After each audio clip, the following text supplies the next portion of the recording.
అరటిపళ్ళ కోసం ఇలా రోడ్లు పట్టుకొని తిరుగుతానని చెప్పి నా లైఫ్లో ఎప్పుడూ అనుకోలేదు. విషయం ఏంటి అంటే రోజు అన్నం తిన్న తర్వాత ఒక అరటిపండు తేవడం అలవాటైపోయింది.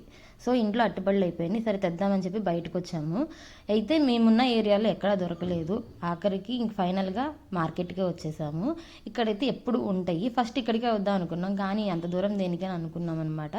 సరే ఇంకా ఎక్కడా దొరకకపోతే మేము ఇంకా అక్కడికే వెళ్ళాలి కాబట్టి ఫైనల్లీ అంత దూరం దేనికి అరటిపళ్ళు కోసం అని అనుకున్న నేనే మళ్ళీ ఇంత దూరం వచ్చి పర్చేస్ చేయాల్సి వచ్చింది. మేమున్న ఏరియాలో అయితే మాకు డజన్ 100 రూపీస్ తీసుకుంటున్నారు. ఇక్కడైతే మాకు డజన్ 80 రూపీస్కి వచ్చింది. చాలా ఫ్రెష్గా కూడా ఉన్నాయి. అంతేనండి, రైతుల దగ్గర చాలా ఫ్రెష్గా ఉంటాయి కదా. నాకైతే చాలా హ్యాపీ అనిపించింది ఫైనల్లీ దొరికినాయి. చూసారా, ఒక్కొక్కసారి అంతే మన లైఫ్లో ఎంతో కష్టపడితే కానీ దొరకదు అనుకున్న వస్తువు మనకి సులువుగా దొరికేస్తుంది. అదే సులువుగా దొరికే వస్తువు మనకి చాలా కష్టపడితే కానీ రాదు. నా వీడియో కనుక నచ్చినట్టయితే ప్లీజ్ సబ్స్క్రైబ్ మై ఛానల్. నా చిన్న వీడియోకి లైక్ చేయండి, సబ్స్క్రైబ్ చేయండి. మర్చిపోయాను, ఇంతకీ మీ ఏరియాలో అరటిపళ్ళు ఎంత రేటు ఉన్నాయో చెప్పండి. ఈసారి బార్గింగ్ చేసి పర్చేస్ చేస్తాను.